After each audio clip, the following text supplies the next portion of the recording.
आकाशवाणी रांची से प्रस्तुत है प्रादेशिक समाचार।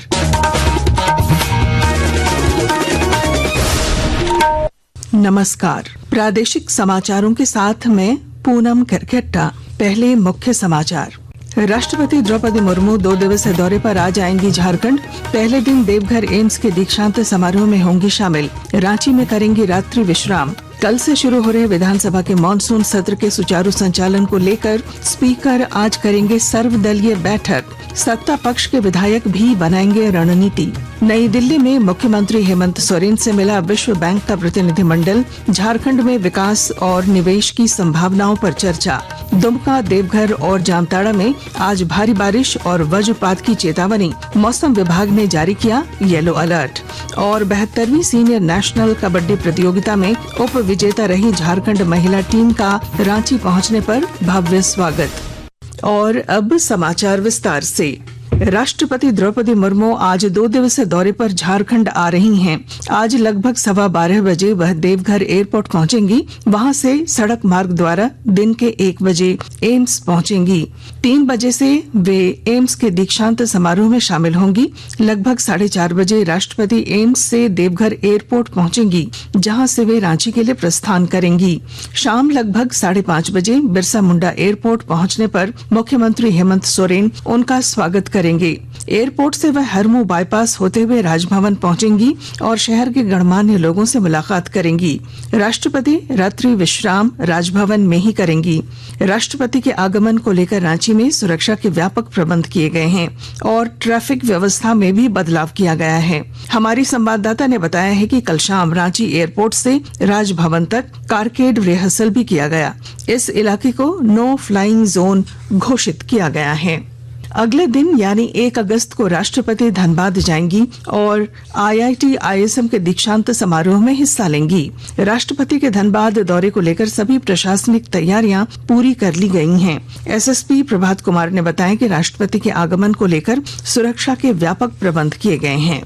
1 तारीख को माननीय राष्ट्रपति महोदया का आगमन है यहाँ IIT ISM धनबाद में। उसको लेकर के हम लोगों की तैयारी पूरी हो चुकी है। अभी एक पदाधिकारी, एक जवान को ब्रीफिंग किया गया है कि उनकी कहाँ पर प्रतिनियुक्ति है और उनको क्या करना है। और कल हम लोग ड्राई रन करेंगे और तैयारी हमारी पूरी हो चुकी है। सुरक्षा के चाक चौबंद व्यवस्था किए गए हैं। हम लोग अभी से लेकर के लगातार मॉनिटरिंग कर रहे हैं और कहीं भी किसी प्रकार की कोई चूक की गुंजाइश नहीं है। झारखंड विधानसभा का मानसून सत्र कल से शुरू हो रहा है। सत्र के सुचारू संचालन को लेकर विधानसभा अध्यक्ष रविंद्र नाथ महतो ने आज सर्वदलीय बैठक बुलाई है। इससे पहले कल उन्होंने राज्य के आला अधिकारियों के साथ बैठक की थी और आवश्यक दिशा निर्देश दिए थे। बहुत सारे क्वेश्चन का उत्तर लंबित है। मान्य सदस्यों का साधारणतः सुनने मिलता है कि प्रश्न का उत्तर सही नहीं है, तो उसको भी ठीक करने के लिए हम लोगों ने उनको दिशा निर्देश दिए। इसी तरह से विधि व्यवस्था है, पेयजल का व्यवस्था है, इलेक्ट्रिक का है, दूरसंचार का है, सारी चीज को चुस्त दुरुस्त करने के लिए हम लोगों ने उन लोगों से विचार विमर्श किया ताकि इस सत्र को एक सार्थक सत्र के रूप में हम लोग स्थापित कर। इस बीच संसदीय कार्य मंत्री राधाकृष्ण किशोर ने कहा कि सदन के भीतर जन समस्याओं के समाधान की दिशा में पहल होनी चाहिए।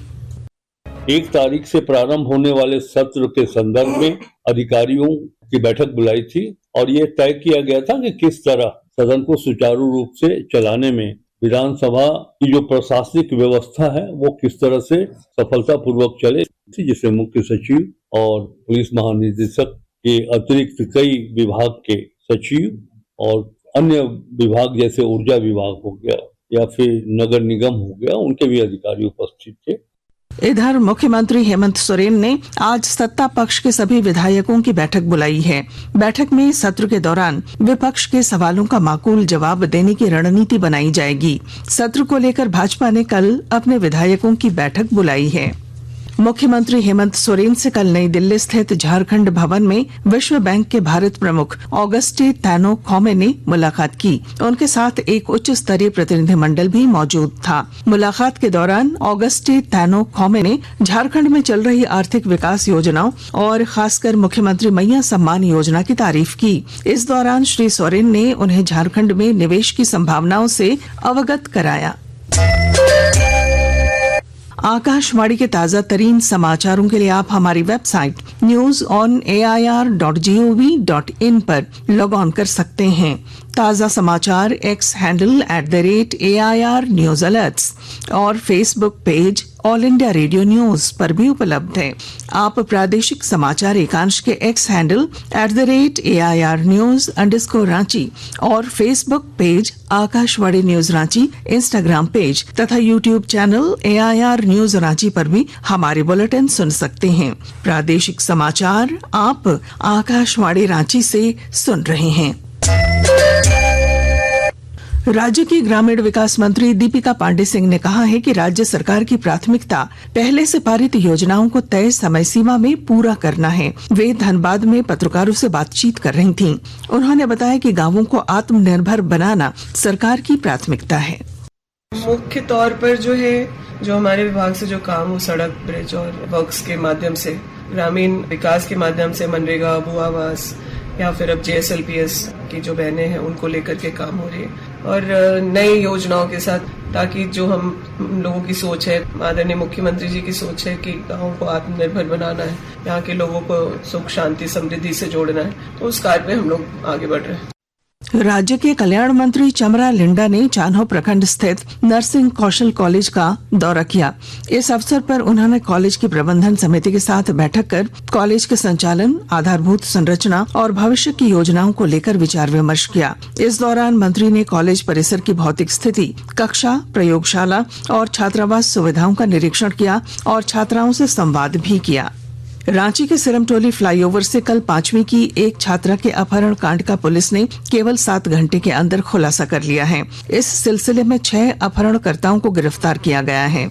SSP चंदन कुमार सिन्हा ने बताया कि 10 लाख रुपए की फिरौती के लिए बच्ची को अगवा कर लिया गया था। हालांकि पुलिस दबिश के कारण उसे रामगढ़ के कुजू में सड़क पर छोड़कर अपहरणकर्ता फरार हो गए थे।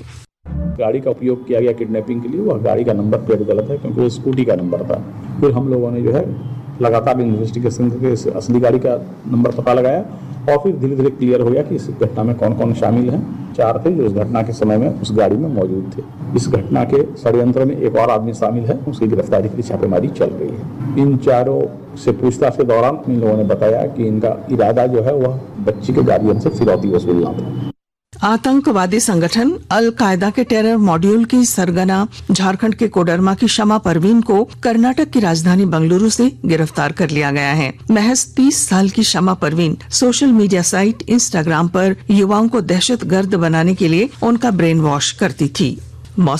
मौसम विभाग ने आज राज्य के 3 जिलों में भारी बारिश और वज्रपात की चेतावनी दी है। मौसम विभाग के अनुसार इस दौरान तेज हवाएं चलेंगी। हवा की रफ्तार 30 से 40 किलोमीटर प्रति घंटे रह सकती है। मौसम विभाग ने कई जिलों के लिए येलो अलर्ट जारी किया है। चंडीगढ़ में आयोजित 72वीं सीनियर नेशनल कबड्डी प्रतियोगिता में उप विजेता रही झारखंड महिला टीम के रांची पहुंचने पर भव्य स्वागत किया गया। विभिन्न खेल संघों के पदाधिकारियों ने खिलाड़ियों का अभिनंदन किया। गौरतलब है कि 25 से 28 जुलाई तक आयोजित इस प्रतियोगिता में झारखंड की टीम ने शानदार प्रदर्शन किया। झारखंड की स्नेहा थापा को बेहतर प्रदर्शन पर महिला वर्ग में बेस्ट कैचर का पुरस्कार दिया गया। अखबारों की सुर्खियां। रांची से प्रकाशित सभी प्रमुख अखबारों ने छात्रा अपहरण कांड में पुलिस को मिली सफलता की खबर को प्रमुखता दी है। दैनिक भास्कर की सुर्खी है, ट्रंप ने भारत पर 25% टैरिफ थोपा, जुर्माना भी। हिंदुस्तान ने लिखा है, रांची विश्वविद्यालय के प्रभारी कुलपति को कुलाधिपति ने हटाया। प्रभात खबर ने झारखंड हाईकोर्ट के हवाले से लिखा है, 15 वर्ष से अधिक सेवा करने वाला और नियमित वेतन पाने वाला पेंशन के योग्य। दैनिक जागरण के शब्द हैं, प्रतिद्वंद्वी को फंसाने के लिए प्रेमी प्रेमिका ने मिलकर रची थी पेट्रोल हमले की साजिश। और अब अंत में मुख्य समाचार। राष्ट्रपति द्रौपदी मुर्मू 2 दिवसीय दौरे पर आज आएंगी झारखंड। पहले दिन देवघर एम्स के दीक्षांत समारोह में होंगी शामिल। रांची में करेंगी रात्रि विश्राम। कल से शुरू हो रहे विधानसभा के मानसून सत्र के सुचारू संचालन को लेकर स्पीकर आज करेंगे सर्वदलीय बैठक। सत्ता पक्ष के विधायक भी बनाएंगे रणनीति। नई दिल्ली में मुख्यमंत्री हेमंत सोरेन से मिला विश्व बैंक का प्रतिनिधिमंडल। झारखंड में विकास और निवेश की संभावनाओं पर चर्चा। दुमका, देवघर और जामताड़ा में आज भारी बारिश और वज्रपात की चेतावनी। मौसम विभाग ने जारी किया येलो अलर्ट। और 72वीं सीनियर नेशनल कबड्डी प्रतियोगिता में उप विजेता रही झारखंड महिला टीम का रांची पहुंचने पर भव्य स्वागत। और इसके साथ ही आकाशवाणी रांची से प्रादेशिक समाचार का ये बुलेटिन समाप्त हुआ। अगला प्रादेशिक मुख्य समाचार 10 बजे प्रसारित किया जाएगा। नमस्कार।